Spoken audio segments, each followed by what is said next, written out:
Welcome back to Helos and Homies. Today I'm with one of my favourite Greek people, a fellow Arsenal fan, and one of the funniest content creators on TikTok, and also Bateson's arch nemesis. I'm here with Nick Stav. Charity match. I want to talk about that for a bit. Yeah, no, charity match, bro. What a day. What a day. Bro, I remember off the bat, I was so nervous for the first 10 minutes, I reckon, eh? Yeah. Bro, and then I remember I think you took the first hit up, no?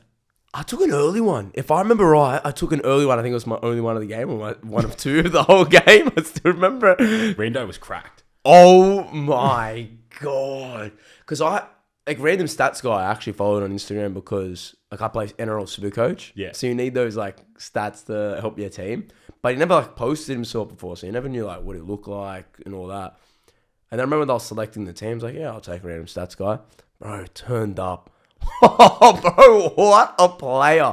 And when you got Nilso, their size there, bro. This guy was a footballer, man. Yeah. He could play footy, bro. How many steps did he pull off line break? Fucked, eh? Bro, if he was in Supercoach, it's 100 points from him, man. I reckon more. More, straight out. Yeah. I remember just, bro, my first hit up, I was bricking it, eh? Yeah? That Darlow's a gun. Oh, bro, he's a brick shit house, eh? Yeah. He'd only be young.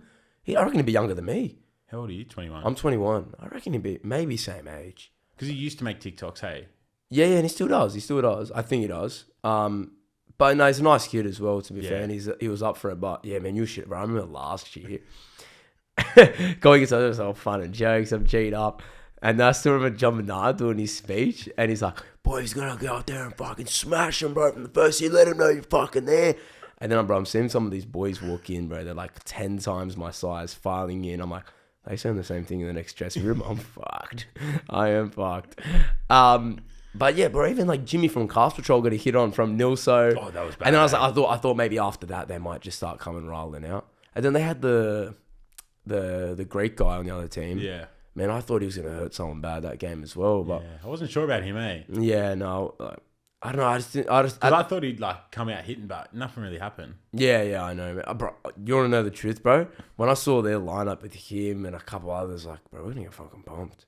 I Really? genuinely thought we were gonna get pumped just because they were a lot bigger and stuff like that. Because I didn't know people like Rando were gonna be that good. Yeah. You know what I'm saying? Even you, bro, you were the Falcon, the little Messi dribble, man. Yeah. I remember you come up to me and you're like, "Fuck it, of course the Sunday league and gets a kick on." Bro was talking about it. Do you remember the pop from the crowd when it happened? Yeah, everyone started going so off. funny. That you know who was gun? Bluey. Yes, he was a good lad as well. Actually, I liked him. Yeah, and there was just a few guys, bro. I thought our team we had a lot of good blokes in our team as well. Yeah, we got along. Yeah, heaps well. Fred's so funny. Yeah, and Sui. Sui, yeah, yeah. Oh, he's a fucking funny guy. Yeah, bro, it's so weird playing in front of people. It is. Especially for people like us. We didn't even me. I didn't play at a high enough soccer level to get even a big crowd. Do you know what I'm trying to say? Fuck, how's your team going? Oh, bro, we played our first game last Sunday. How'd you go? Oh, bro. So it's our first year all ages. Wait, do you know our score that we had? Yes, it was 6-3, was it? 8-4. 8-4, that was it. Because it was better than last year because you lost 6-0 or something. Yeah, that was it. I saw that video. By the way, if you're watching, we were gonna try and set up a pre-season Sunday league game. Still set it up. Even if it's just a six-a-side, even if we just get a court. Yeah. I mean, because it's so hard to get 15 boys on a random week. We should fucking set up Joe gets a team. Yeah, bro. That would a 4-way tournament maybe. Yeah, bro. 100%. We could get you could even get Claudes and that involved, Olin Techers. Yeah. You can make some half decent content out of that, no? Yeah, I reckon that'd be gone. Sorry. Back to Sunday League last week. So we had our first game, and I hadn't played in 2 years. I had to take last year off because I had stuff going on during the year.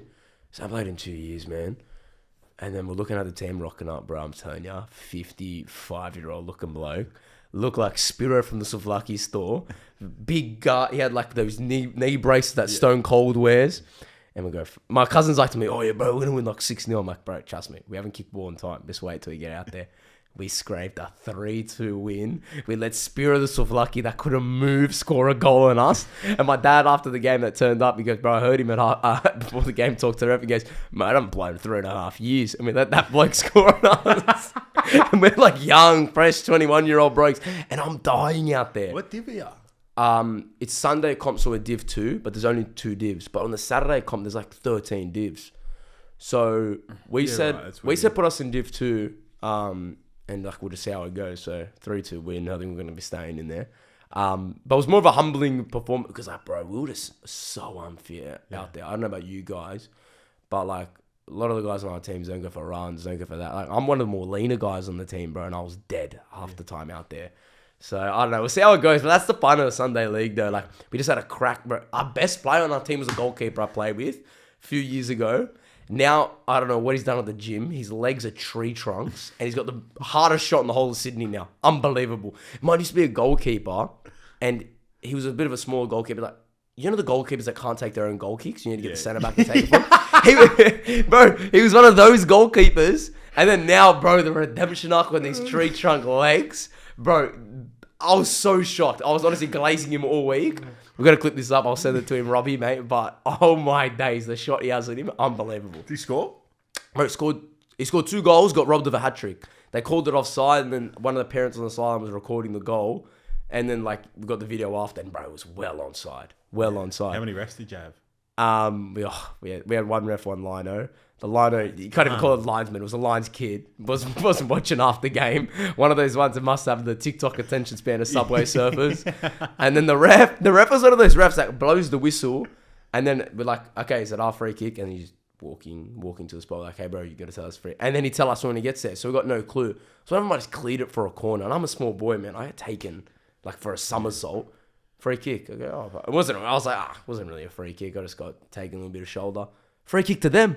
I'm like, bro, I didn't put a tackle in. I just cleared the ball, and a guy came in and wiped me out. I was like, it's one of those ones where, especially nowadays, I don't know about you growing up, you feel like you could give a bit back to the ref.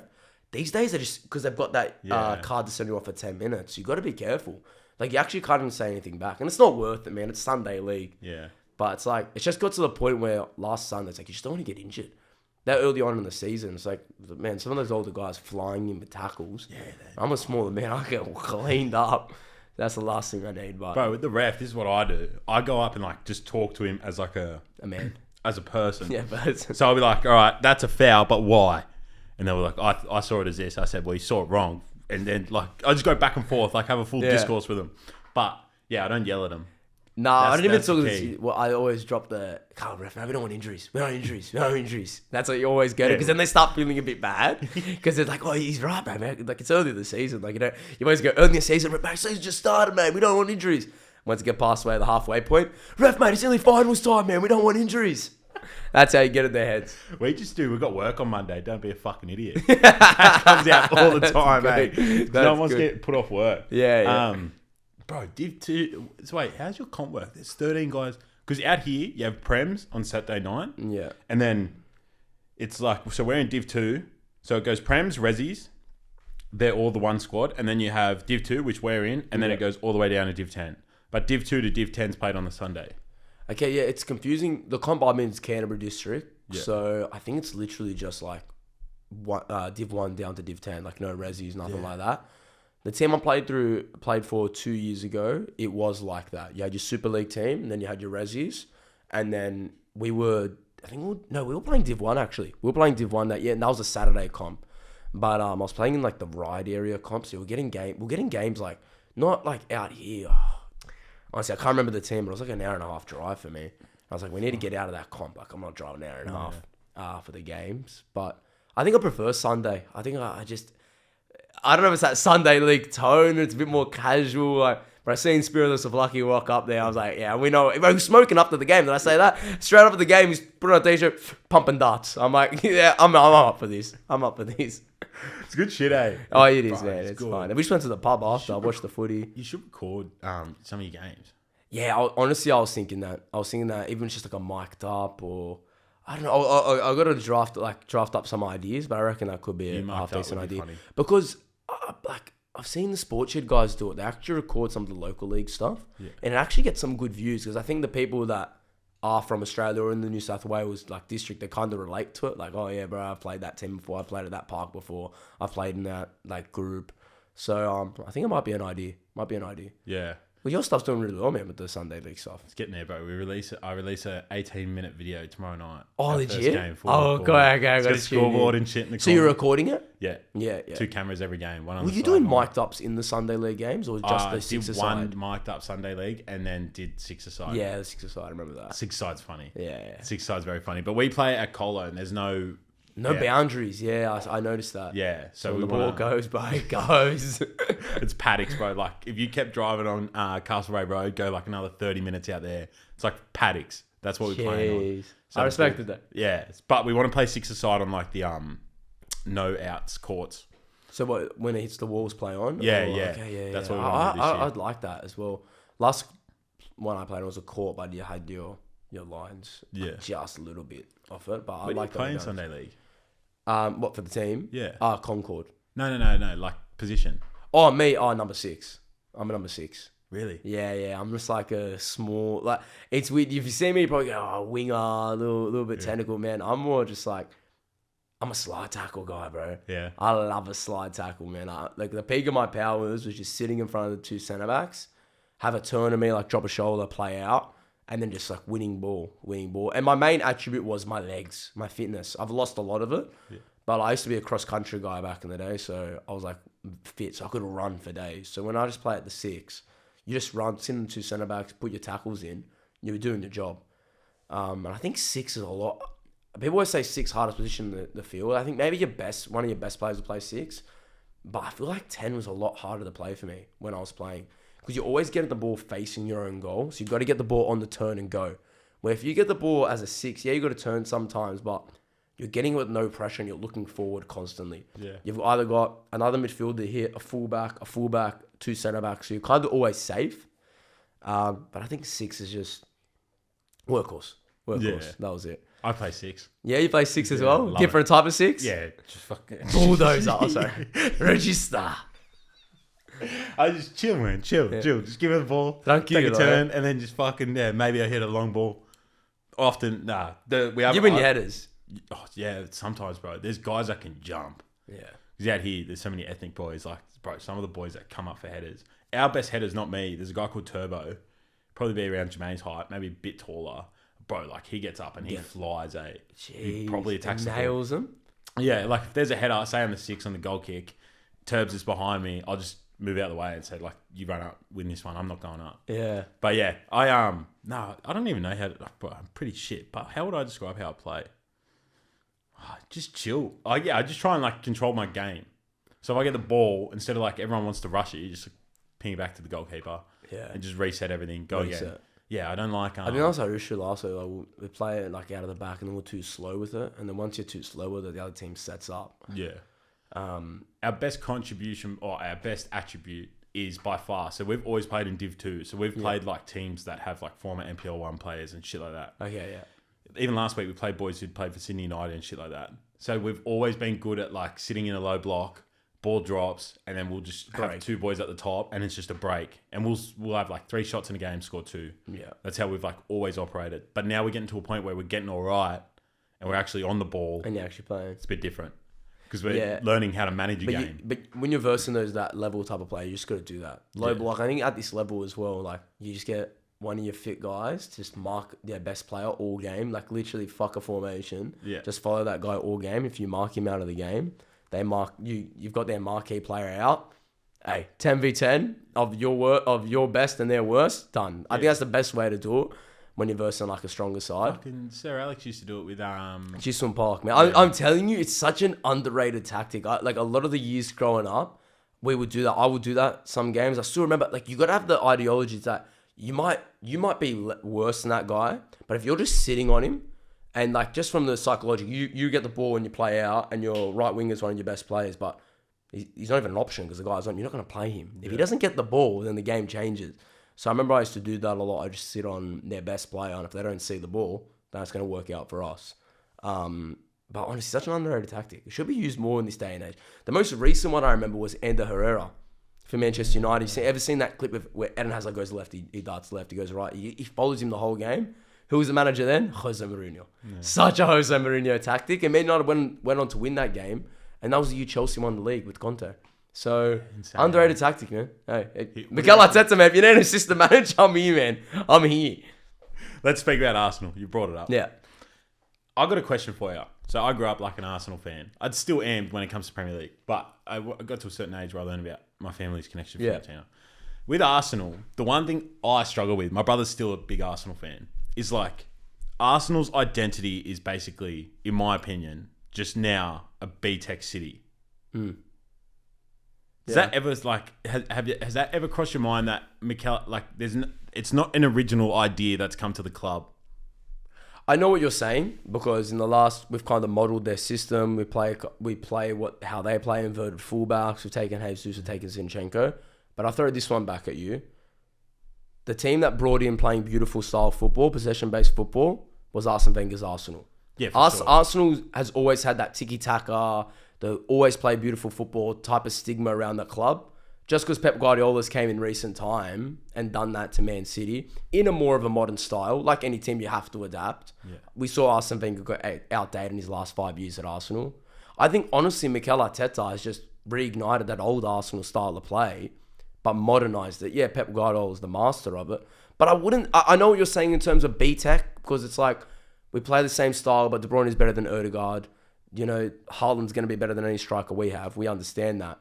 But I don't think with identity of a club, I feel like Arsenal have brought that back, which we lost during that back end of Wenger and Unai Emery and even early Arteta days. I think, honestly, we're bringing back an identity. Right. Next question. We're recording on the Saturday. So for those listening, it's currently Saturday, 20th of April. This will go out on the 22nd of April. Quick turnaround. But I wanted to ask, or 23rd of April, my bad. You've just been knocked out in the Champions League, and we just lost to Villa at home. What do you reckon's wrong with the club? Main issue, I think, not enough depth. So all our players again ran into the ground. You watch that Bayern game, Saka looks like... So what's the solution? Buy more players?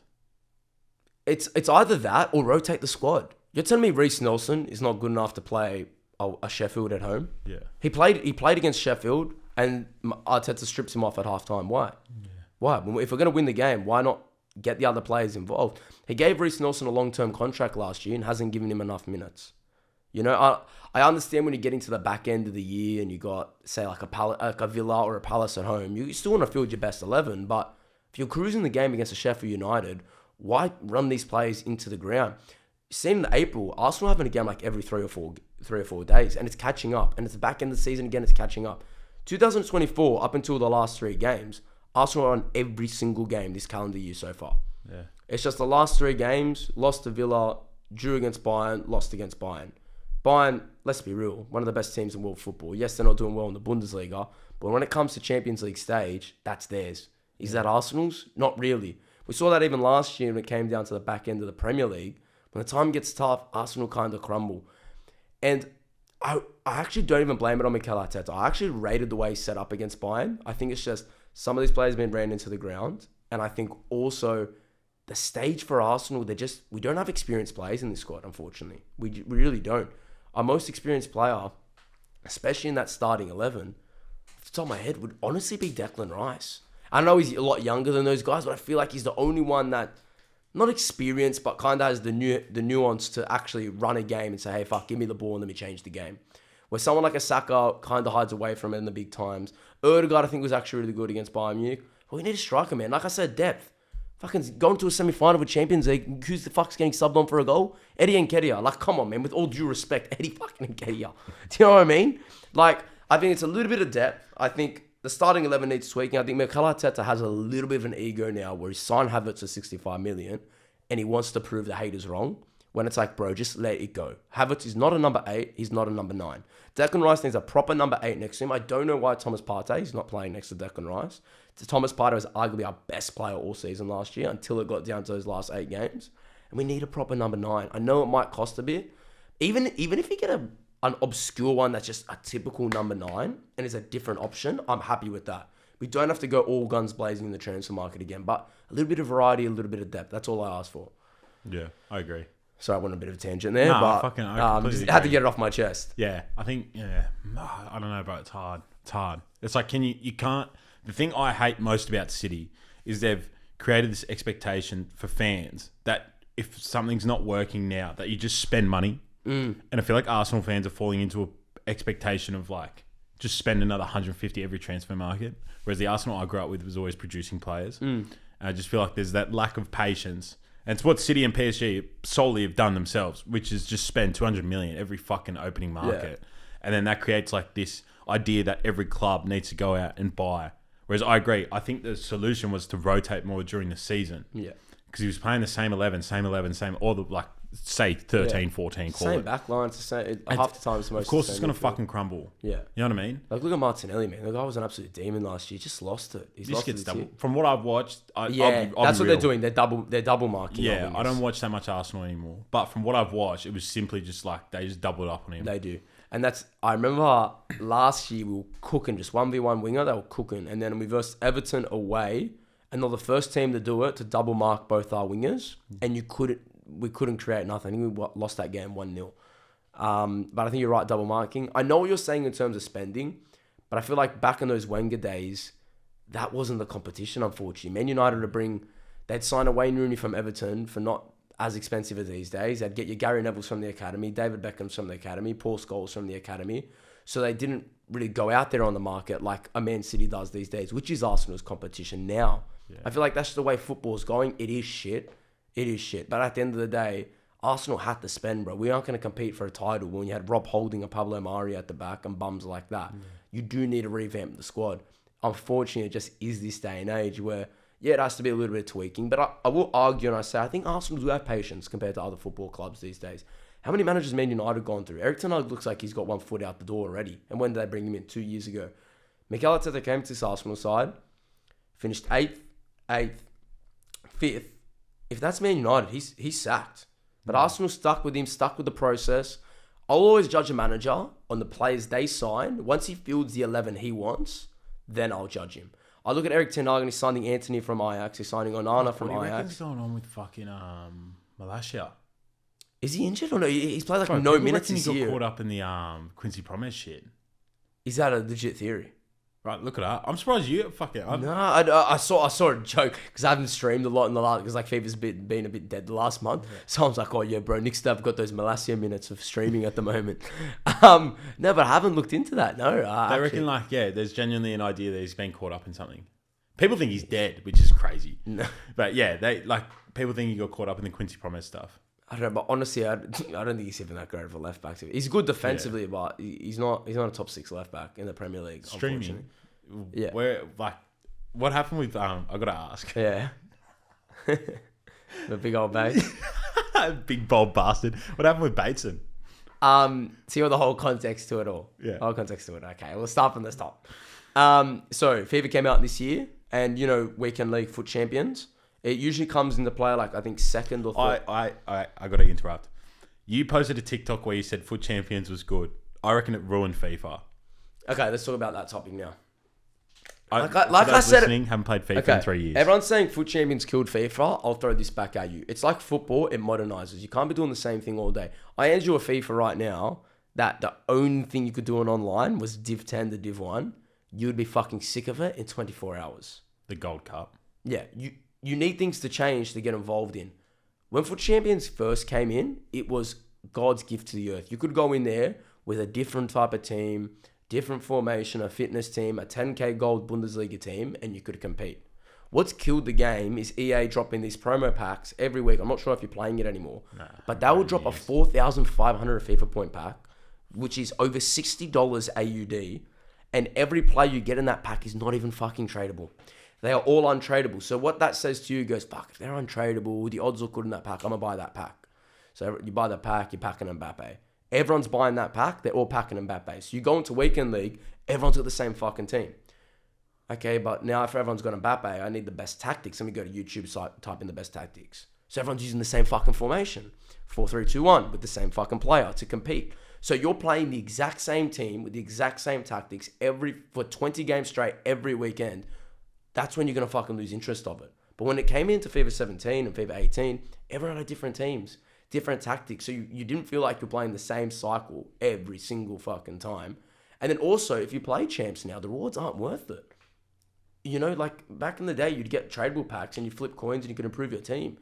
Now, bro, it's not fucking worth it. All the best players in the game are worth 2 million coins. You play Foot Champions, you make 100k. Yeah. To get 2 million coins, bro, I have to play 20 weeks in a row. Like, that's just not viable. I was going to say something else, but I lost track of mind. I just reckon it made the game way too competitive. That's what I was going to say. Okay, yes, the game was competitive, but there was a few years ago where Foot Champs was interesting because you felt like it was giving you a run for your money. With 30 games, there was Elite Div, there was Gold, there was Silver. If you climbed into that Elite Division, it was like, it felt rewarding. Where now, the ranking system, it's horrible. It's like 1 or 2 wins difference and the rewards aren't worth it. So it's not worth it. Where if you went into an Elite Div, you'd get like a tradable team of the season pack. If you're in Gold, you wouldn't get it. And Elite and Gold was just that underliner between being a really good FIFA player and just a good FIFA player. And I felt like you just wanted to get that to show teammates, bro, I finished Elite this week. If you said to FIFA and go, bro, I finished rank 2, 90% of FIFA players don't even know how many wins it is for rank 2 and Foot Champs these days. I know you said for the casual player, the competitiveness wasn't good. I feel like for the player that did want to play every week, Foot Champs for the competitiveness was good. Where now, it's not competitive, the rewards fucking suck, and you're playing the exact same team every week. What the fuck's the point of playing Foot Champs? And also, the other thing was, I remember the last FIFA I played, which would have been 21 or 22. The start of 22, maybe I quit. But, like, the start of the game, for me, was always, like, Eredivisie, Super League, Portuguese League teams. Eventually, I was always first owner, so I'd do SBCs, build my club up that way. Oh, fuck, there was 1 year I packed 3 icons from, like, SBC packs. And you know what? If you said that to a kid these days, he goes, 3 icons? I packed about fucking 50 of them. Yeah, it's insane. It's nuts. But back then, I remember Drogba, Pirlo. Who was the other one? English centre-back, maybe? Campbell. Yeah, probably. Yeah, Big Sol or Bobby. Moore. Yeah, maybe. Yeah, one of them. I'd rock them all the time. But I love Drogba as well. But I'd have, like... By the end of the game, I had a cool team. But, bro, like, for, like, the first 2 months, I'd be rocking no more than a 10, 20k team. And just, like, enjoying life. Playing it casually. And then it got to a point where even Rivals was, like... It was a sweat fest, bro. It felt competitive. Bro, Rivals is more sweatier than Champs. It's crazy. Yeah, that's what I mean, nuts. Bro. The games become competitive. There's no, like, just chill. But what video game out there isn't competitive now? That's what I'll argue. I think like that's just the evolution of video games. Do you sit there and play PlayStation often anymore? No. Does any of your friends do? Years. I think it could be one of those things where maybe we're just getting older and we're getting out of touch with it. We're losing interest. But I do think it's a mix that these video games have just taken that turn where it's competitiveness, but they needed to take a competitive turn to stray away from just casual every single year. Like, I understand it, but I don't. And you got to realize FIFA's literally, like, it's literally just an updated game. Yeah, it's the same teams, just different players, and they transfer and updated the cards. So we've been playing the same game for nearly 10 years now. We're gonna lose interest, and they have to change it up. I understand it, but honestly, I'm play devil's advocate here. I think the competitiveness drew people to the game as well. Do you reckon? Yeah, because when you're competing with your mates, don't you find that, like, hey, bro, I finished gold 2 this week. Oh, fuck, bro, you suck, bro. I finished gold 1. None of my mates played Foot Champs. Okay, but I grew up through an era where everyone did. Yeah. So, like, oh, bro, you're a bum, bro. You're Div 8, bro. That's why you get the good packs, bro. Because, like, that's how it was. Where now it's like, there's no competitiveness. There's no good rewards. And you play the same team every week. What's the draw to it? Like, there was a thing called Red Picks and Foot Champions. Yeah, I used to. They took it out of the game this year. They only brought it back for Team of the Season, which started today. So you'll watch a lot of people be back playing Foot Champions for the next month. Oh, is Team of the Season out today? Yeah. What was the first Team of the Season? Instead of calling it Community, they're calling it Team of the Season Live, which is... Yeah. Because so it's like what everyone votes for? No. So, you know, there's like 8 games left in the season. Yeah. I think they're giving them a little... No, actually, I saw the cards this morning. They still boost it. But say Bruno scores a goal, they'll give him a +1. Or if Man United win 2 games, they'll give his card a +1. What league is it? Just general? It's just general. Yeah. Okay. Always first week's always general. I always love the rest of the world ones. Rest of the world comes in like 5th, 6th weekend. You always get like some, like you always get like one A-League guy in that rest of the world. Right. I, 1 year in a fucking Foot Champs, finished like, this would have been FIFA 17 or 18. Bro, I finished like so low. But I got 1 red pick. or maybe 2 red picks, and it was a bronze one. I got Brendan Santalab. Oh my god, you know what I was about to say? I was about to say Bessart Barisha. I had a mate, same thing with that, and he got Bessart Barisha. Yeah. But how mad that feel just getting that one red card back in the day. When and I'd rock him. He was the shittest card. I used to rock him. I remember I had one of them, and his name was Morris. He was a left mid, played for Scunthorpe. I can't remember if it was John or Josh Morris, but I used to like joke, oh yeah, I got Brett Morris on the wing, man. Brett Morris. But that was simplistic times. FIFA 20 even, I had an 80 rated non-rare Sturridge. You can ask the boys. I rocked him until like April until I stopped playing. He just wouldn't quit. And like you said, bro, like that Eredivisie team, bro. Like people still rock those when it comes to start of FIFA, but they last for 2 hours. Yeah, it doesn't even last the first fucking day of FIFA. Yeah. Where back in the day, you're right, you could rock that team for like 2 months and then build onto it here and there. Yeah. And that was the cool hybrids about FIFA. You'd pull some random centre back from the Portuguese league with had an 80 pace. Yeah, he was Brazilian. 2K. Yeah, Brazilian. And he's just a fucking gun. Where now, bro, you need Saliba 50K off rip to compete. It's insane, eh? The game's changed. But the Bateson Beef. I want to know all about it, bro. Okay, from top to... For those listening, if you aren't familiar with Bateson 87, he's a big, bold fella. One of the OG... one of the OG... FIFA streamers, he's been around for years. Typically, when I was growing up, he was always kind of vanilla, like very plain in his content, but he'd upload all the time. For those who like kind of like rugby league, it's kind of almost what Guru does. Like Bateson was doing that amount of work all the time. That's how he built his name. But Guru's got a lot more personality than this guy. And then, bro, it was just like a few years ago, he started like swearing and like... Yeah, but he started like breaking character. And started like coming out of his character. But he is notorious for blocking anyone that says anything about him. The man in front of me during his biggest opportunity to create revenue off streaming for the year in this 1 week, that's team of the year for the FIFA players, you obviously know that, was banned. Yeah. Because Bateson rallied for this man to be banned. So I want the full story. Full story, okay. People always go Bateson Beef. It actually started with the Panthers. I don't know if people know that. It started with the Panthers. Caused the Great Depression. Yeah. But that run was so funny. So what happened was, FIFA comes out, and then they advertise that weekend league was like the second weekend of the season.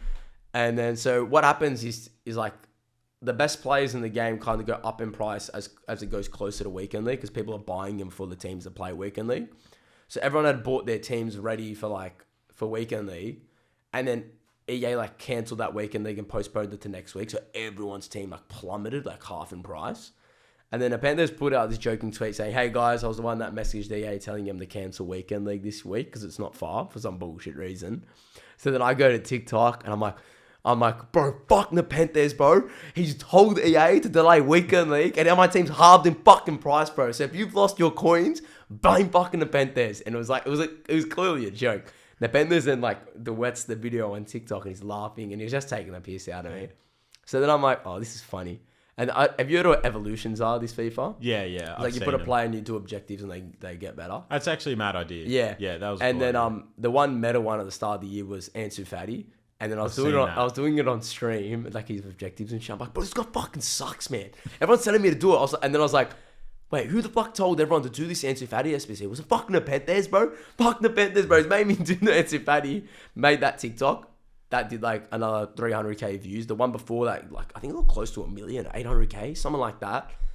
And then I was like, I looked at it yesterday. It had 50k likes. The Panthers caused a Great Depression. One was another. That was so good. And then I kept on doing it, but like I do it like stupid shit. I was like, that was it. The next one I did was, so what you can do. I don't know if they still have it in FIFA, but when you get a pen, people can quit the game. So like they say, fuck you, like you're not getting because if you're drawing and they quit, you don't get the win.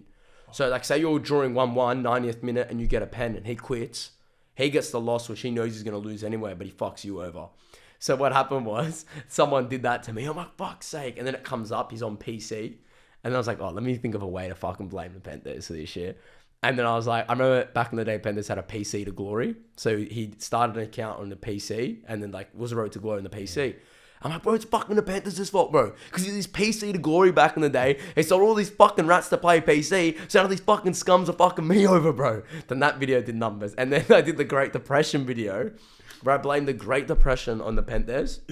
Because because Oh, it's he's good, open it's good. packs on stream, which has influenced kids to spend money, and then told their parents to give the kids money, and it's milked the fucking economy, bro. And then, do you know what? That's what started the Bateson beef. I hadn't made one video about Bateson. The video was on the Panthers. I said, it's fucking the Panthers' fault, and that fucking bold prick Bateson, bro. It's their fault. It's for the Great Depression. So Bateson's mentioned as like Just mentioned. 5 words. Not even. Yeah. Not even. Pull up stream the next day or 2 days later. Fucking Bateson randomly messages in the chat. No, this is what happened. So someone writes in the chat and they say something like, what are your thoughts on Bateson? I was like, fuck, bro. Ruin the game, bro. Ruining the game. And then Bateson randomly in the chat just goes, you sure? ? With the verification tick. And there's a video of me out there and you'll see it on my TikTok. I remember seeing it. I go like red in the face. I go, what the fuck? Bateson's in the chat. And then when he said that, I thought like he was just playing up to it at that point. Because he said something else that came off a bit sarcastic. And then I was like, oh, bro, fuck you, Bateson, bro. You ruined the game, bro. Fuck you, man. And then like we were all laughing. The chat's fucking dying that Bateson's in here. And then someone was bullshitting, but at the point I thought they were legit, like, oh, bro, Bateson just tweeted about you. I was like, oh, what the fuck? So I pull up my PC screen. I got search up on Twitter, Bateson87. Blocked by Bateson87. I'll go, what the fuck, chat? No way he's taking this full fucking seriously. So then I made a full TikTok about it. Everyone's like, the thing is though, Nepenthes played into it. Context series, Nepenthes actually messaged me. He did follow me back. He DM'd me. He goes, bro, I love the videos. You're funny, bro. But just letting you know, man, like maybe just tone it down a bit because I'm getting DMs like people full fucking thinking shit's my fault. They're blaming like my parents getting divorced on me and shit like that because you're just blaming everything on me. So apparently he's getting hate messages. Like, okay, whatever. I made a video like telling boys, calm down. Don't hate message Nepenthes, bro. Like it's literally a joke. Like it's clearly a fucking joke. He didn't start the Great fucking Depression, clearly. Divorcing court. But bro knew it was a joke. Like he understood it. It's so funny. He understood it. And it's like, bro, my dog died. It's Nepenthes' fault. Like, you know what I mean? And then, anyway, but what were we going to do? Oh, yeah. So Bateson was a fucking idiot to the extent that he should have just played up to the joke. Yeah. He should have just like played into it. But no, he wanted to act like a bigger baby than what it was. So I made the video saying Bateson blocked me. Bro, Bateson's TikTok comment sections, Nick Stav owns you. Fucking baby. Nick Stav, Nick Stav, Nick Stav, Nick Stav, Nick Stav, Nick Stav.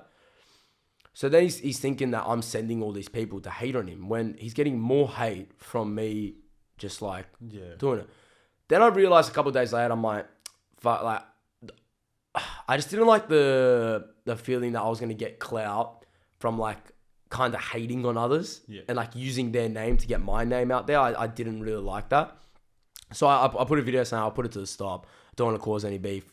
Because I knew behind the scenes, won't say names, but I know Bateson was talking to people, like telling me to cut it out, telling me he's going to tell EA and all these people to cut my brand deals and all this shit. Like, he was a big, big baby about it. But I didn't say anything, nothing. Didn't make a TikTok on him since that time. Whole time. For like, what, 3 months? Some guy comes to my stream and they go, hey, bro, I just wrote Nick Stav in Bateson's chat and I got banned.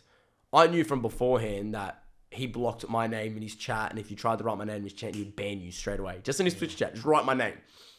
So I go to the guy that, like, just talking to my chat, I go, yeah, bro, if you write my name in his chat, you get banned. Anyway, so then because I said that, I probably didn't realize, I was naive to think, but people then, like, saw that, like, oh, bro, what the fuck? I'll just go on Bateson's chat and I'll just check it out if that's legit. So all these people went from my chat to his chat, and they just started commenting, oh, Nick Stav, and then they were just getting like, ban.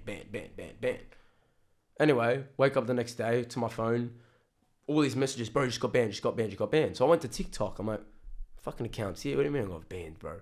Like, getting banned on Twitch, like, you gotta show your tits or some shit to get banned. You know what I'm trying to say? Go on Twitch, banned. Luckily, it was only a 2-week suspension, but I'm the time, what the fuck did I get banned for? Was I swearing too much? Was I like, did they think me raging at my player I'm versing is bullying or something? I don't know. Then it took me about like 2 hours to find out that it was through fucking Bateson. He reported me to Twitch, or he must have people inside Twitch because he obviously, like, he's big, man. He's got like 1 million followers or 2 million followers on Twitch alone, 2 million subscribers on YouTube. And he got me banned through Twitch through sending a hate raid. because I told my viewers to go to his chat and spam Nick Stav.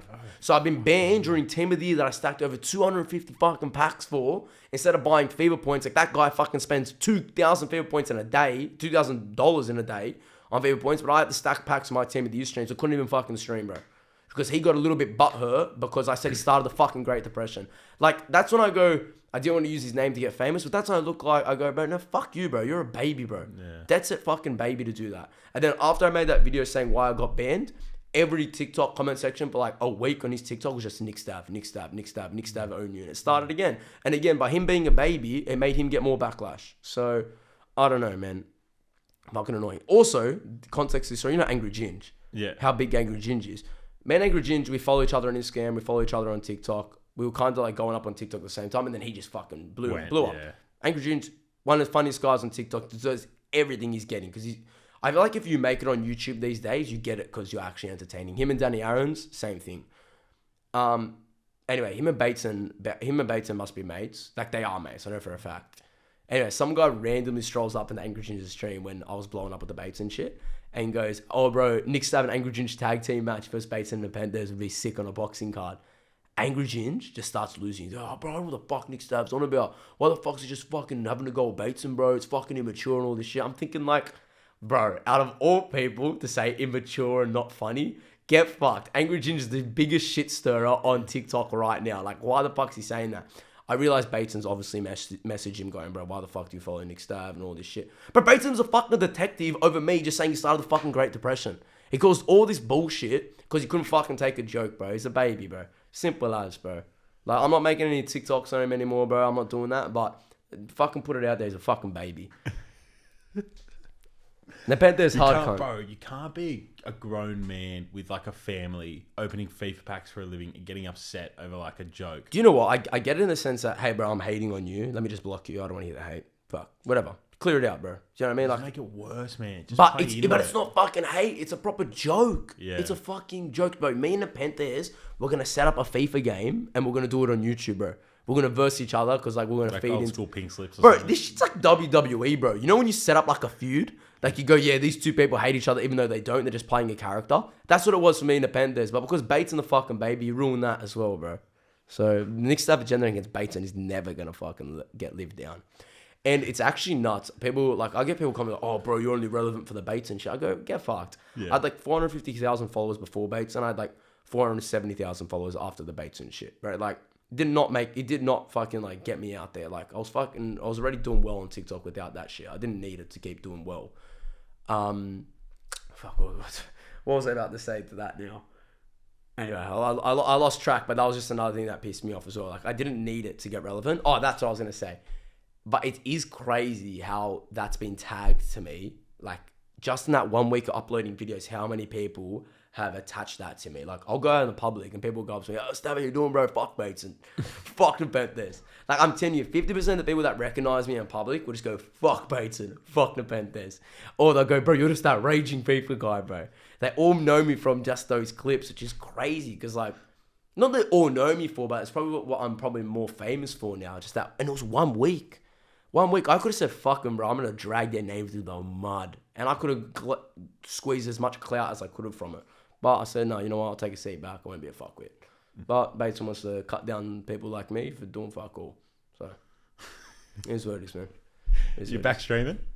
Yeah. Well, I was off for a couple months just because the game's been dead a bit. I lost a bit of momentum during that. So what did you do the past few months? Bro, I've just been... the last month I've been uploading TikToks more. Just been focusing on uni and that. Yeah. But now I've put myself, bro. Fucking try to do at least one a day. Pump him out, bro. Yeah. Started the last few days. We're going to be streaming again this month, most of the days. Pumped the last few days. With your football opinion ones. Yeah. Oh, yeah, man. Like, you just got to evolve with the style of videos you do, I feel like, on TikTok, man. Like, you look at my videos 3 years ago, like, it's like, it looks like they're made off a fucking calculator. Where now, like, I'm putting effort into, okay, let me record with my proper camera, edit it up, put the captions on it, put some clips below, and they're doing well. Yeah. And I think that's what my thing is. Like, I feel like that's what I've got in football. I've got like a take in me. I feel like when I've got an opinion, I'll let it known. Like, even like the Bates and shit, I'll let it known. And I think people are liking that as well. Yeah. So I'll keep doing those style of videos. I'll put my FIFA videos, especially if I'm streaming during team of the season time. And yeah, let's see what happens. Keep on going, man. We're going to stop, bro. Bateson, you ain't stopping me, boy. Oh, I'd love to say something, but it's not my place to say. Now, you're back streaming all that good stuff. Oh, bro, I wanted to ask you a few questions out of left field. The NSD. What was that? The NSD. Oh, okay, sorry. I was like, what the NST? I was like, was that Nick Stav or some shit? The NSD. Yeah. So, I have a proposal for you. Proposal? Yeah. Joe and I are going down to Melbourne in July. To go to a Preston game and a South Melbourne game and do coverage. Do you want to come? Could be an option. Because I want to put you... If I'm free, I'd be down for it. What's it, just a weekend? Yeah. We'll fly back on the Saturday night. Yeah. So I can play on a Sunday. But what I want to do, I was saying to Joe, is like, say Olympic or South Melbourne have a bunch of fans there. I'd love to just put you in the middle of the fucking fans and just get Nick Stav talking to people. For those listening, Nick Stav's great. Yeah. Now, do you have a club? If I was going to support an NSD, it'd be Sydney Olympic. For sure. Yeah. How does a club get someone like yourself involved who isn't currently involved, do you think? To be fair, Sydney Olympic have reached out to me. I've just been flat out over the last couple of months. I do need to get back to them. But I think Sydney Olympic actually are trying to get some buzz around for the National Second Division, in all fairness to them.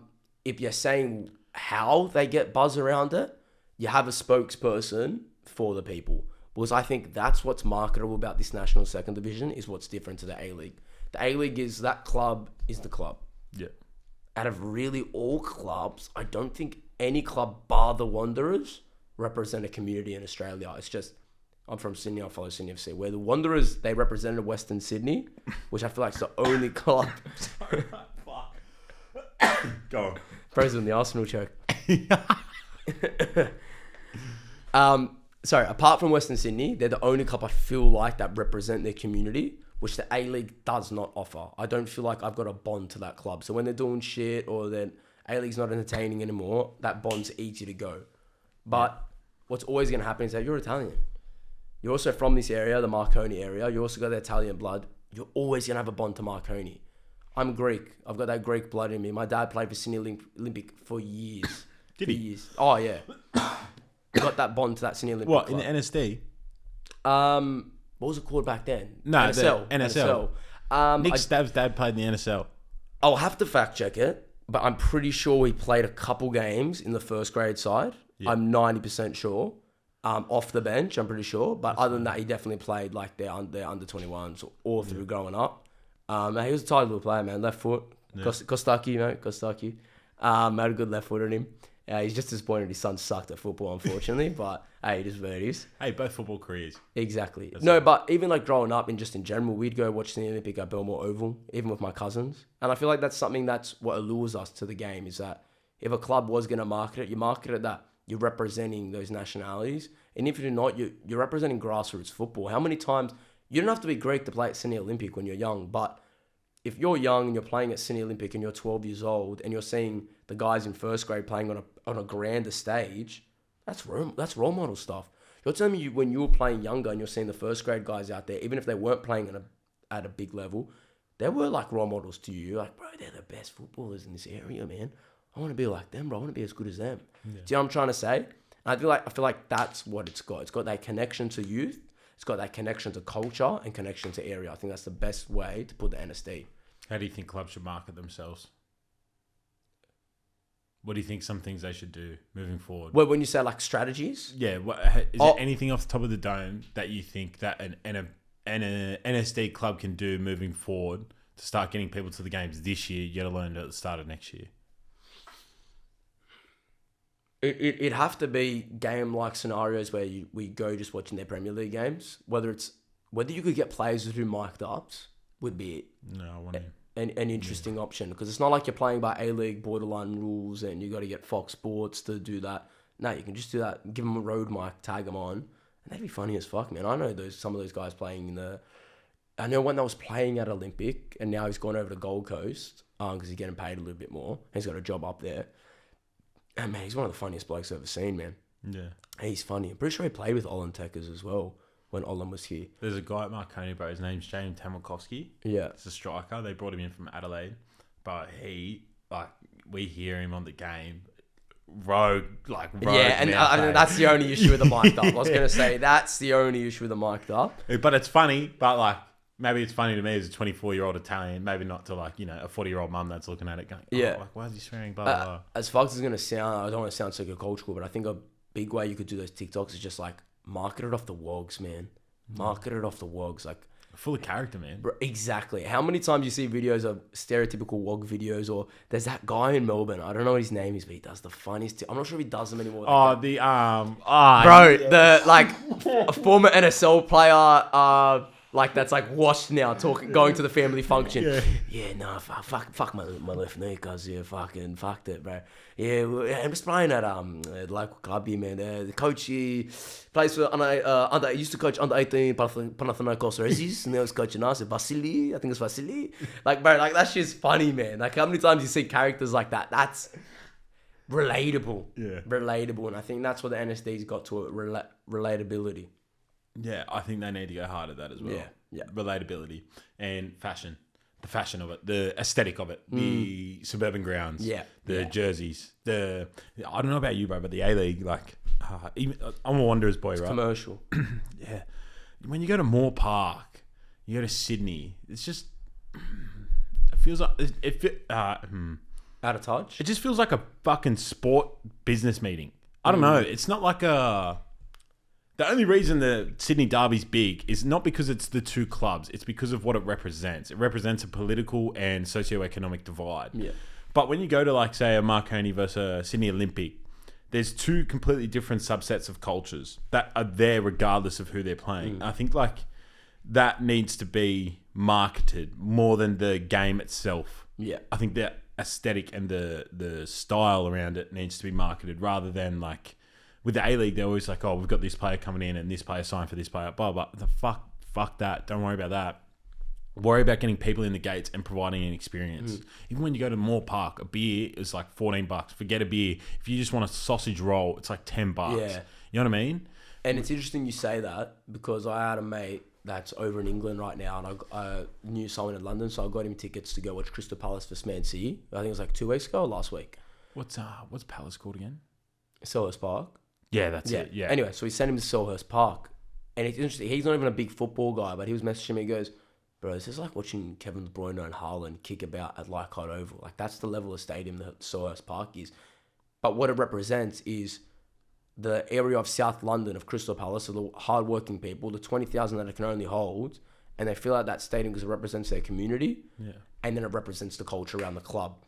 Where Sydney FC, like you said, they're playing in a stadium that's Arsenal could play in week in, week out, and it's out of touch with the level that, respectfully, that Sydney FC are at. When I say level, I mean in terms of fan base, in terms of getting people to the ground. And playing. A-League's at that stage where, like you said, what's enticing me to go to Moore Park and watch the game? Like, I'm going to pay $14 for a beer? No, fuck that.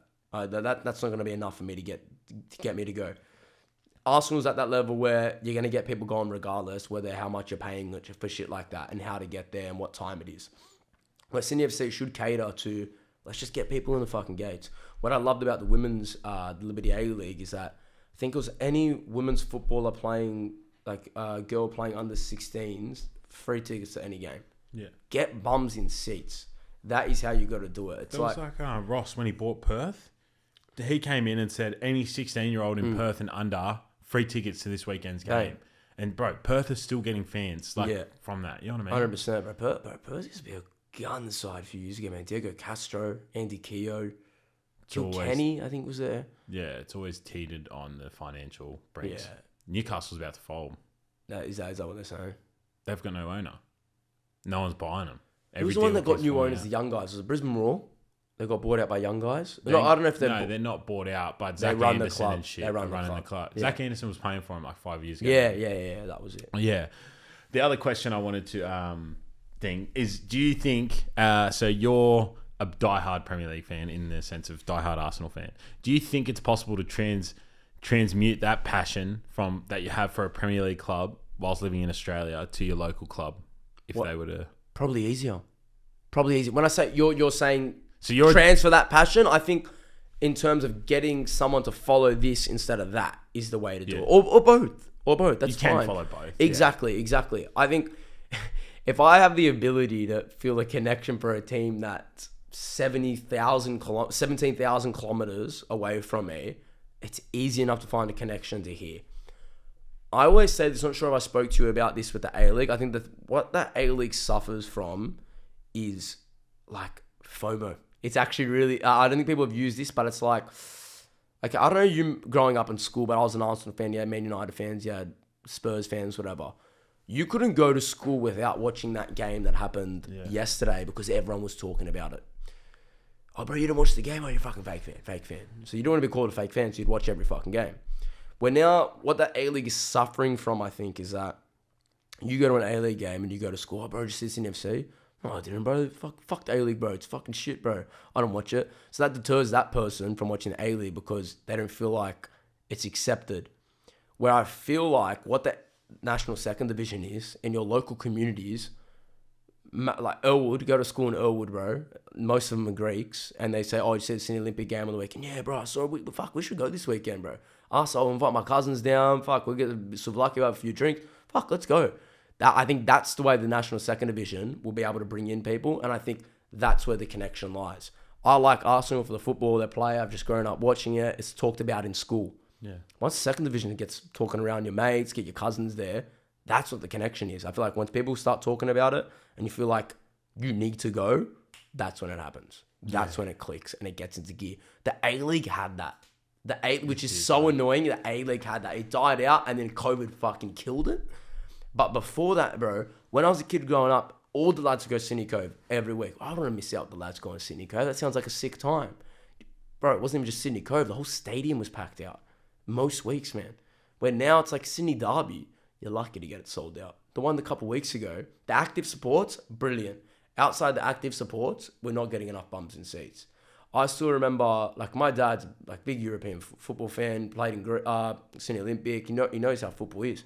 When he saw what the Wanderers brought to the A-League with the RBB and the atmosphere they brought, he goes, I've never seen something like this in Australia. Not even close. Like, this is close to European atmosphere. So people start talking about it. People just wanted to get a seat at Allianz or at Pertex Stadium just to feel the atmosphere of what football brought in Australia, because you didn't get that in NRL games. You didn't get that in AFL games.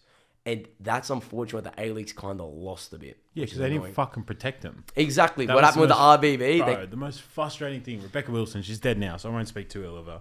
But she put the RBB boys on the back page of the paper. Yeah. I still remember that. I still remember my dad pulling it back outside in the backyard and we're looking at it. And my dad even saying that they're going to lose a fan base. Yeah. They did the walkout the next game. Yeah. That was that. The club fucking failed, and the A-League failed so miserably at protecting the fans. Yeah. They paid the price for it. Exactly. And doing that shows, bro, you need the fans to fuel football, especially in this country. It fucking shows, bro. You look at like clubs like Western United and MacArthur. There's just no fans. It kills me that. Shout out to the people that are fans and them do feel a connection. Love you for it. And it's not about them. It's about It's about how they gave the green light to let a club come in like that. Yeah. Like you said, no disrespect to Western United or that, but I look at that and I go, Melbourne Victory, unbelievable support. Probably got their best support in A-League currently. Yeah. Then you got Melbourne City. There's a support there, but they're fucking struggling well. They're a newer side. Why would you throw another fucking third Melbourne team in there? Am I stupid? Unless you're representing a community. When Western United when I heard about it, I thought they were gonna represent the Somali community. Is it Somali? No. Is it Sudanese? Sudanese. Yeah. Sorry. Sudanese community that's in Melbourne. I thought that's the way they were gonna market it. In terms of like Wanderers, when they came in, represented the West. I go, fuck, maybe that's a good. But they're not even doing that. And they've got this new stadium in there, and it's like fucking tiny. Like, I'm not saying like we talked about, you can find they have small stadiums and that, but why do you need to build a new one? Keep it old school. Fucking hell, man. Like, I just didn't like the ideology of putting those teams in there. A-League's already suffering, right? Add more teams with no fucking connection. Stupid. The only one they introduced Auckland, I can get behind that. There's only one team in New Zealand right now, and it's in Wellington. Yeah. I understand that, but come on, man. We've already got 2 teams in Sydney, 2 teams in Melbourne. We had a third bum one in each one. Stupid. The NSD has the ability to fill markets, which is kind of an insane thing, right? So, like, say they do, these are the clubs I think that kind of open up a market. And I've said before, the NSD won't take over the A-League. The A-League has such a stronghold. It won't take over. And it's very, a lot of families go to those games, which is like, that's good. That's good. We want families games.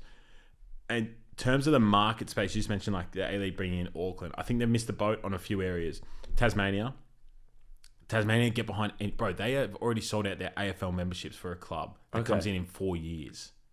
Okay. That's insane, bro. The club's 4 years away from starting. They have nothing. They have nothing in the Australian space. You're right. They have the basketball team. They have cricket. Hobart Hurricanes, is that it? Nah. Yeah, that's cricket. And then, at least it was. I can't confirm if it still is. And then they got the Jack Jumpers. And they have, funny enough, Floyd Mayweather's nephew is like their best player. And he won the NBL MVP. Yeah. What the hell? Yeah, cool. But, so, his name's Crawford, I'm pretty sure. So, Tasmania have those two. That's it. And then my AFL team, Hawks, play a few games down there in Launceston. South Hobart, if they were to be introduced, would be amazing. There's issues there. But Wollongong, I think, is a massive gap. I also think Gold Coast. Sorry, Wollongong tip for the NSD or no? Yeah. They are. So, the current 8, for those listening, you have RPA Leichhardt, so inner West Sydney. You have Marconi, which is fair, Wetherill Park, call it, Bosley Park. You have Sydney United, which is similar areas to the Bosley Park areas. Sydney United being Sydney Croatia. Sydney Olympic, which is Belmore or Cogra, depending on what they pick. And Wollongong, which is obviously Wollongong. And then we have South Melbourne, which is South Melbourne. Very great community. We have Avondale, which I don't know fuck all. No, yeah. But apparently they have like 6 promotions in the past 10 years. Okay, so up and coming club. Yeah. I want to own a football club, eh? We'll get to that. Bro, and who's the other Melbourne club? Bro, how bad am I blank? Preston. Preston who are Macedonian. Sorry. Yeah. And are selling out. So that's the 8 so far. They're probably the most well equipped so far, like in terms of like a fan base. Am I wrong? Preston Lions? Yes, in terms of fan base. South Melbourne will be up there as well. Money wise, I think Marconi probably is in. The Bokies. Yeah. How sad is that? Like, I'm a Marconi fan. I go there. I go to most games this year. I think I missed one home game, and it's just a fuck. Like, it's just what it is, right? Yeah. Like, it's just that's but fuck it. Man. Like, it's people the are RSL spending attached. at the end of the day. Yeah, but there's 2 to 4 more they reckon. Problem is, Football Queensland's fucked at the moment. Yeah, because they're not letting anyone join that, and if they do and get rejected, they go down. They have to start again. Yeah. Bro, to run an organisation like that is why football in Australia is so fucked. Yeah, but Gold Coast have put their hat in. Am I wrong? I think Gold Coast do want it, but I think there might be a merger bid, which would be cool. But Gold Coast United is a Croatian club. Gold Coast Knights? No. Okay. Gold Coast Knights, I'm pretty sure. Okay. Are a Croatian club. I think they're in the mix, and then there's like St. George City's Cross. Melbourne Knights pulled out of it. St. George City Cross, another Victorian team. But I think, I think Hobart would have been good. Canberra would have been a good one for the NSD rather than... Canberra need that. Whether it's in the A-League, they need that. I don't think they'll get into the A-League, bro. They been need nothing. There's been nothing. They've got the women's team, Canberra United, in there. I just don't think it transmutes over to their men's sides. Well, I know the Let 'Em Shoot guys. Like, they're big football guys, and they're from Canberra. And, like, they've got a few sides in there. Gangarland United. George played for him for a bit. George? Timotheo. Oh, yeah, sorry, I saw that. Yeah, he went back to That's Kingallen. crazy story, though, that guy as well. Yeah. Unbelievable. But when we did the podcast, it did well, our podcast. And George was set on it like I had heart issues when I was I thought, fuck, I was going to, like, die almost, like... That's why he left Western United. And then people, like, are commenting on the Schalke clips, and they clearly hadn't listened, and you're like, fuck, it's just... What are they saying? Fuck, look how far he's fallen. All luck. It's like, bro, you don't play a Bundesliga game through luck. I know. Straight. And do you know what I say it was so interesting for me because I was at Sydney Olympic Academy. Stav's a baller, man. 1 year, my cousins. And guess who was running the training sessions back then? The Schalke coaches. Yeah. So we would laugh, like, we're like, oh yeah, Schalke. Like, we'd have fun with them. Like, I was a little shit back in the day. So I remember I knew a few German words. So, like, when something would happen, I'd miss a shot, go, Scheiße. And then they full pulled us for a meeting and they're like, who's been disrespecting, like, the German language and shit? That was me. Sorry for the disrespect. But that's how Sydney Olympic was. It was like the Schalke coaches. So when I saw the video of Timotheo come up, I'm like, with the shotgun, and then he actually got a chance through that is fucking mental. And that actually hit home with me because I still remember him, bro. And they actually, like, they knew their shit, the Germans, bro. They speak German discipline, man. Yeah. Disciplined. So for him to cut it through a disciplined last, and I think people don't realize how hard it is for an Australian to cut it overseas. How many good players they have over there, and they see a player like Timotheo, and they go, okay, we got another defender like that. That's, you know what I mean, solid German. Fuck, we'll just choose a German guy. Why would you not? Why would you not? You're going to promote the country that you're in. So for him to crack that code, crack through all the fuckwits that you'd train with and you'd be around in those training camps, fucking testament to himself, bro. Testament to himself. Right, insane. But yeah, we were talking, and like, it's just kind of crazy. There are players like him out there that, yeah. I still remember another story with the Hardy show. Remember Chris Namuf? Do you remember him? Sydney FC I want guy. to get him on the pod. Bro, he got a transfer to Spain, and Almeria. they did it. Was the Almeria? Pretty sure it was Almeria. Had a medical, and then they saw his heart, and he had to retire. That's fucking heartbreaking. Heartbreaking. It's crazy, eh? Yeah. He was a good player, man. I wish he suited Sydney, bro. That's an insane thing to miss. Now, whilst we're on the topic, I've got 2 more questions because we've got to wrap up by like 11:20. It's currently 11.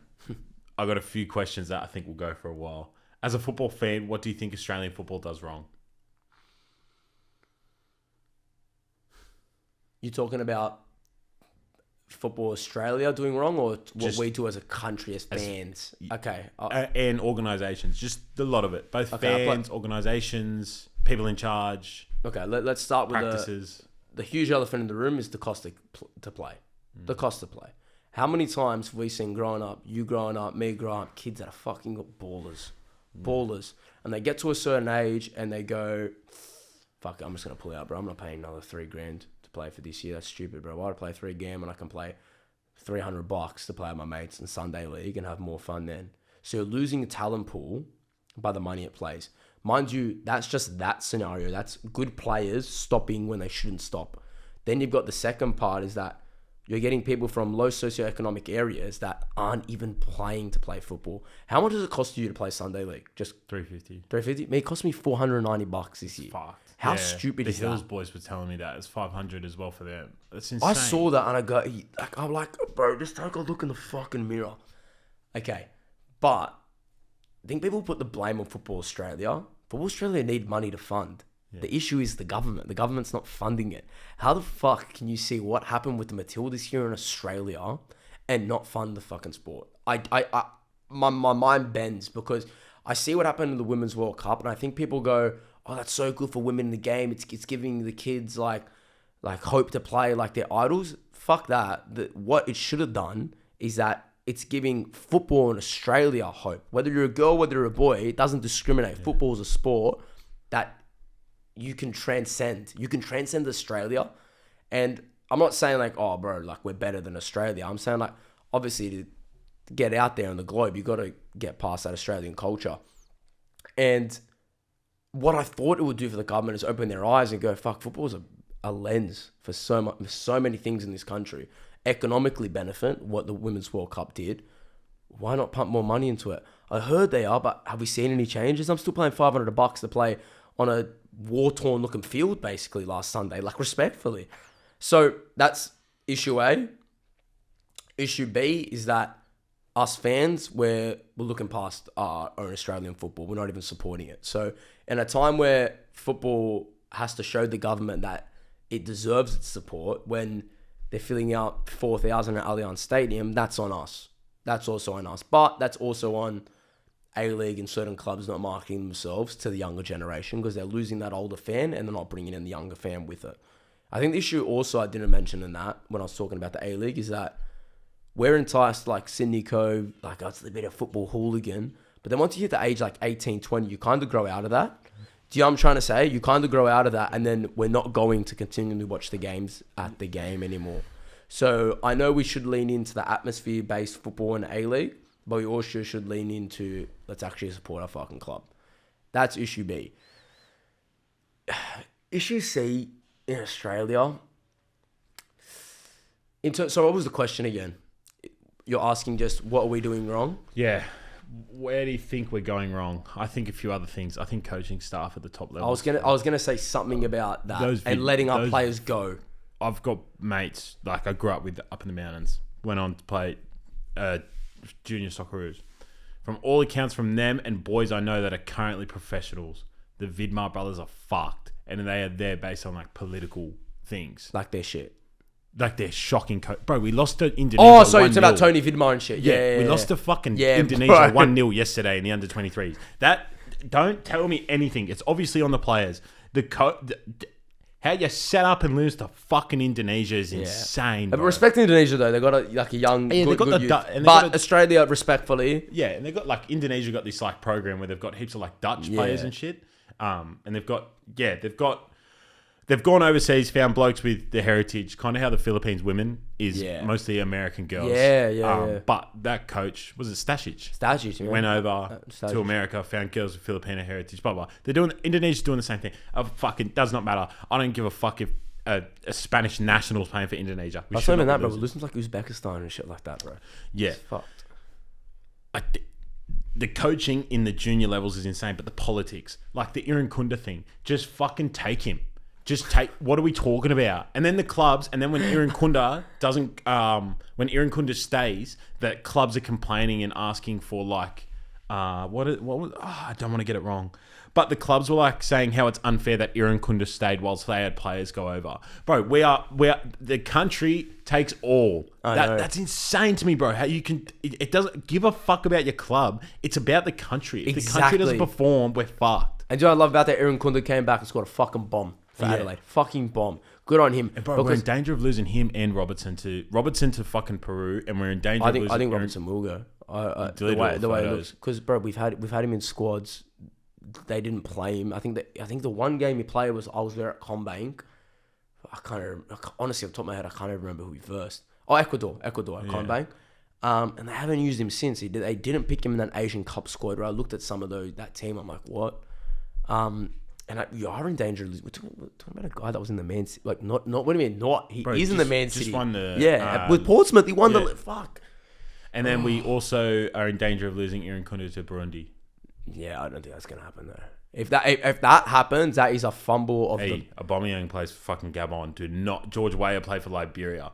Roger Miller played for Cameroon. Like these things are not out of... Yeah, I know what you're saying. I feel like those ones are different because France as a country is a bit politically different in terms of like a lot of them like to stray away. Gabon and Liberia are fucking tiny countries, man. I know what I say about it's like you don't want to sound nonchalant, but I feel like growing up in Australian culture, like he strikes me as an Australian boy. He really does. He really does. But I don't want to speak for him. That's his decision to make.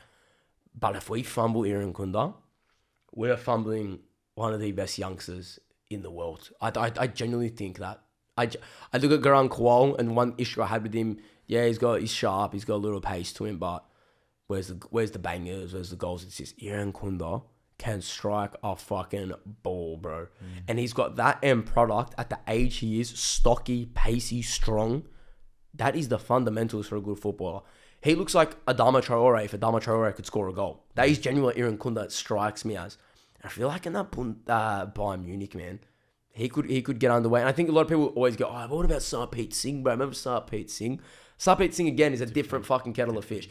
When he got signed by Bayern, he was not one of the best players in the A-League. He was a good player coming up, don't get me wrong. He was at Wellington, but he wasn't a fucking game changer like Iran Kunda was. And if we fumble him, and like you said, it's like, why the fuck do Australian football have this ego, bro?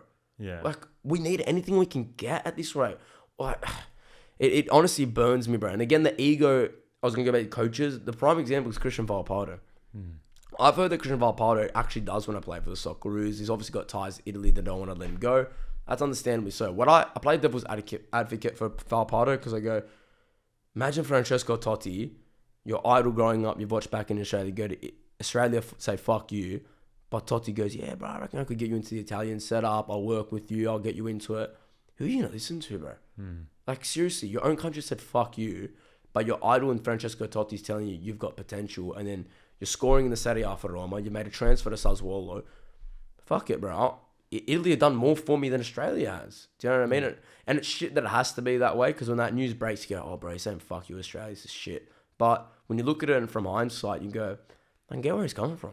Yeah. I think the barrier to entry is, like you said, barrier to entry as well. I think that's the main thing. It's like the amount of kids who come from lower socioeconomic, like you look at the best players in the world. Brazil. All come from such Ronaldo.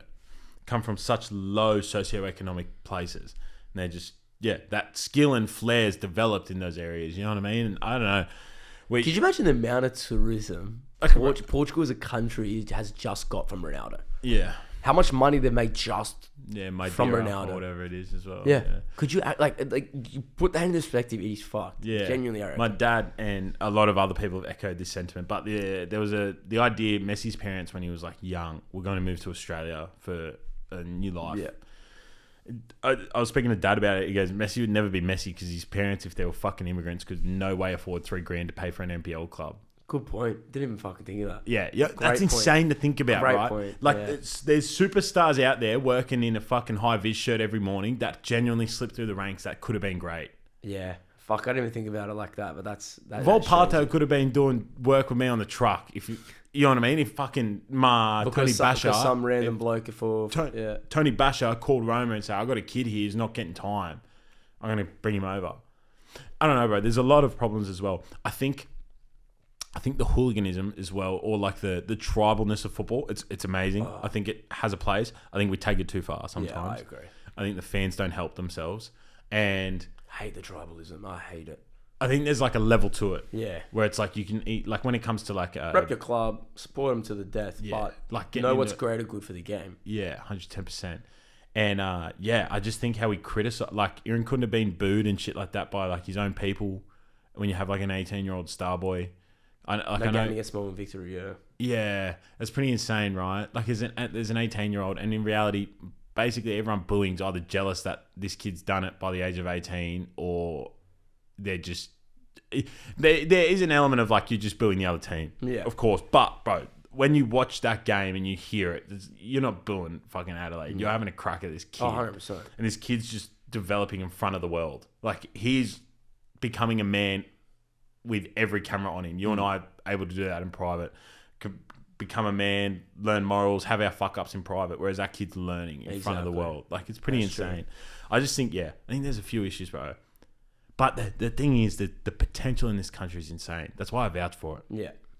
And like, we love our football here as well. That's what kills me, man. Yeah, and a lot of people there's a lot of people who maybe don't go to a game at all, whether it be A-League, whether it be NPL, whether it be Australia Cup. If they are brought to the game, genuinely will go back. I have a lot of mates like that where it's like 100%. I brought them to their first game and then they'll message me on like a legit Saturday morning. This morning I got messages going, oh, is Marconi playing at home tonight or are we not going? Like shit like that. Yeah. I think, and you saw it with the A-League. People got hooked on Wanderers, even the Cove, Victory, like all those things. But yeah. And then bro, like even with those the Cove and fucking RBB and what's the Victory thing called? The Terrace? Nah. Yeah, off the top of my head, bro. It is something like Terrace, pretty sure. Yeah, they all had like subdivided groups that split off and shit. You know, what are we talking about? Like you're going for the same club. Yeah, I think that's the issue when it comes to A-League as well. Like I said about the only issue with the National Second Division, I think we might nationalism. Yeah. Yeah. I think that's the only issue I think we're gonna arise from that is that you're gonna get Macedonians, you're gonna get your Greeks butting heads, and then it's gonna go into the news, and it's gonna be like, oh, this is what football's doing for the country, and then it gets another shitty news article bashing the sport. That's the only issue I think the NSD that we could face. It's but so sad, bro, because the war happened 30 years ago overseas. Bro, that's school, man. You're going to school with Greeks, Macedonians. No one gives a fuck. Like seriously, no one gives a fuck. Oh yeah. Monday to Friday, no one fucking says a word. No one cares. Gives me the shit, bro. Anyway. I'm Italian, so we don't really. There's no like if Malta don't have. Us Greeks and Italians, we always had like a rivalry at school. It's a Mediterranean rivalry. It was it's never based on food. Exactly. It's not fucking. It's not war. Exactly. Yeah. Now, Joe asked. Joe asked me this. Promotion relegation. Do you think that could organically fix a lot of the A-League's problems opposed to suffering financially due to constantly trying to carry the dead weight of teams? I would love promotion relegation. Wait, so I'm going to reword that. So, Yeah, so that's probably. So, because even I got lost there. Joe K writes in, do you think promotion and relegation could organically fix the A-League's problems opposed to suffering financially due to constantly trying to carry the dead weight of the lower ranked teams? Because you've got someone like a Newcastle Jets that are struggling. Or like a Western United. Exactly. And say they get relegated, which is fine for Western United at this point in time. I don't know how much they're paying their players, but that stadium's fine for the second division. And then say you do have say South Melbourne killed it and they come up. Yeah. Do you think that would have fixed a lot of the problems? In terms of in financial problems or turn of like entertainment, I think entertainment it can only do a world of good. In terms of you're going to get stories at the top end of the league fighting for finals footy, and you're also going to get stories of surviving relegation. Then you're going to get stories of the second division of teams coming up.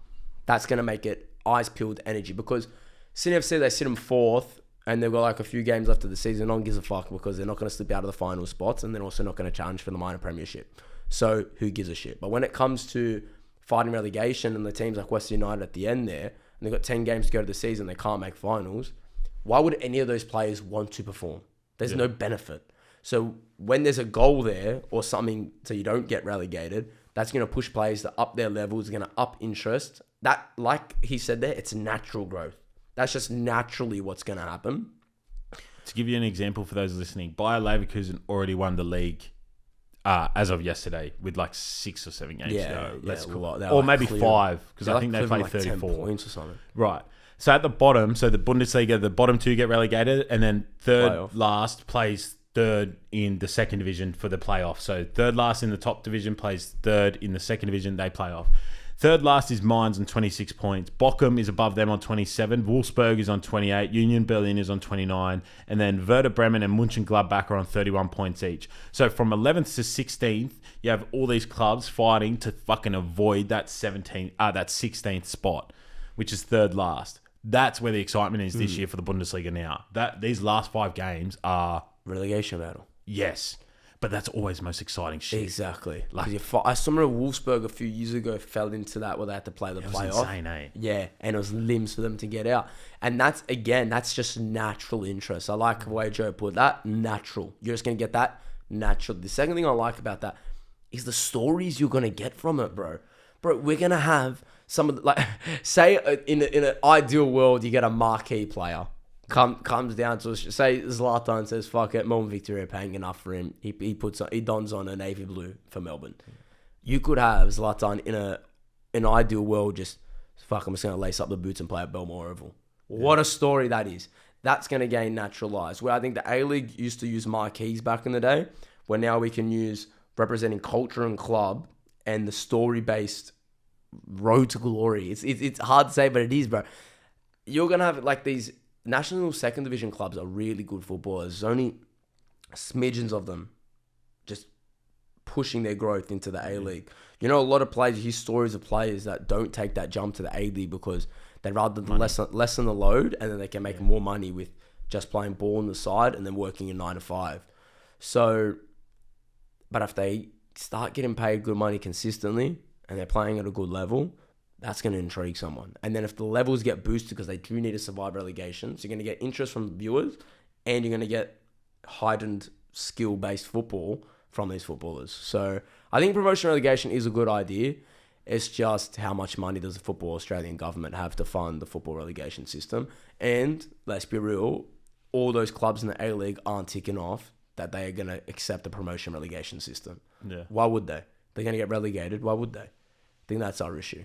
Yeah. Fuck, well answered, bro. You speak well. Thank you. Thank you. We're going to go to a few games this year, man. Yeah, so man. Slovakia on Tuesday night if you're going. What? Oh, Tuesday? Yeah, they're playing Wollongong Olympic. I gotta say. It's just, bro, now during this team of the season period, bro, we're streaming and shit. I'm so tempted to just look up team of the season mid-podcast, but I'll ask you one more question, then we'll go. What's next for Nick Stav? Considering you've been off a bit. What's next? What do you do at uni, if you care? Yeah, I do commerce and economics. Good on you, bro. So, yeah, I'm just doing that on the side. Would you believe I have a degree? Do you have a degree? What'd you do? What did I do? Bachelor of Business and management or marketing? You just didn't want to go down that way.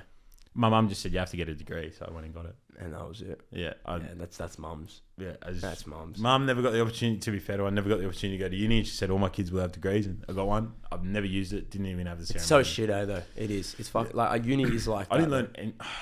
I agree. Like I couldn't tell you like a lot of things I've learned at uni. Like seriously, It's insane, eh? it's nuts. It's just a money grab. Yeah. But what's the next, man? Honestly, I like to look at it organically. Like I say, fuck it, put my head down. Let's see what can happen of it, and it goes somewhere. See what I'm trying to say? Like you said to me 1 year before I did all that World Cup stuff on being an SBS, so we're going, yeah, what a fucking year that bloke is, bro. Thinks I'm doing that. Yeah. Fucking hell, just making videos out of my house. See what I'm trying to say? Opportunities arise, but you got to make your own luck. You got to make your own luck. If I'm not posting and people not to see me, then that's on me.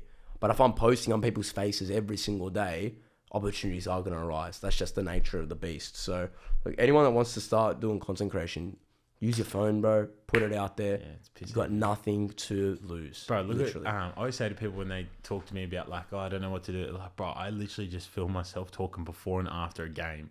Yeah. And that shit flies. Yeah. Like flies in relation to the niche market of It's Australian Sunday League. To get 10K plus is pretty impressive. If you can make someone interested easily. Or people feel relatable. Relatable. It's the key word, relatable. Yeah, people feel they can relate to you or that they've had a relatable experience to what you're currently... And that's Sunday League. Yeah. A lot of people do that. 110%. Like, I look at bro, that Bevo bloke fucking sat there, recorded himself eating for a minute and became one of the most relevant blokes in England. He's nuts. And then he just dropped as well. He's It's nuts. insane. Yeah, I do respect it though in a sense as well. I fucking milk the cow as much as you can. But again, that's when you just got to revitalize. It must be insane to have that like level of fame and then just go like, no. And then it just drops. You know what I mean? Like Cal the Dragon even. Yeah, but Cal the Dragon again's a bit different. Like, Yeah. I look at those guys and go like, they haven't gotten famous for what... Okay, I know I'm going to be a bit too long here, but it'll be 2 seconds. I'll go for it. I look at content creating and certain people, I look at 3 different like avenues. I go, the personality itself, the content they produce, and are they doing it for like comedic benefits? Are they doing it for entertainment? Or are they doing it for like informative? I look at Cal the Dragon. He's gotten big because... Like, he obviously suffers from an issue, but like people find it funny in the way he acts, so it's his personality. His content actually fucking sucks. Yeah. It genuinely sucks. So that's, you're minus that. And he's trying to entertain people. People are entertained from his personality, but he's not posting any informative content. So that's gone. So once his personality becomes stale, he's providing nothing. Whereas as much as I like to roast Bateson and shit, he's always provided like solid content value. and informative content. See what I'm trying to say? Yeah. So people always have to go back to him to find, like, they need to be informed, they need that content. But once your personality dies, he's got that to fall back on, where those guys don't.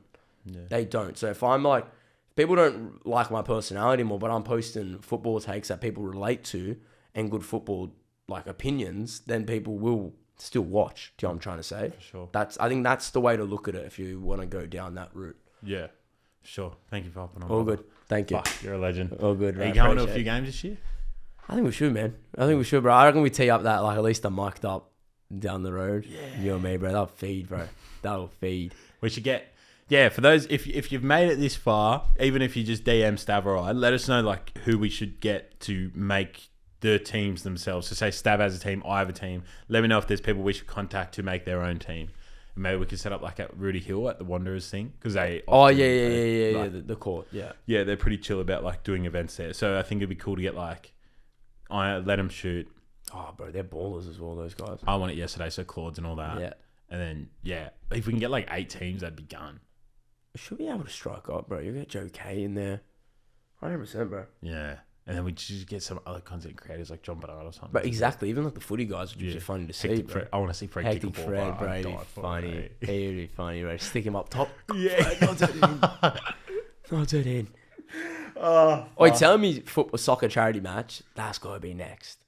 The boys, they said maybe to me. Yeah. I said, if you're not doing it, I'll fucking do it. But I told them, I go, bro, I don't think you realise, like, let's cut the shit. People like Mahmoud Ismail and that, they're not playing because they don't want to get injured. Yeah. Understandably so. You play soccer, you're going to get all the best funny content creators playing. Tell me what's funny. I'm watching John Bernard sweat playing football, or watching him trying to kick a ball straight without falling over. Like, realistically, do you know what I'm trying to say? Yeah.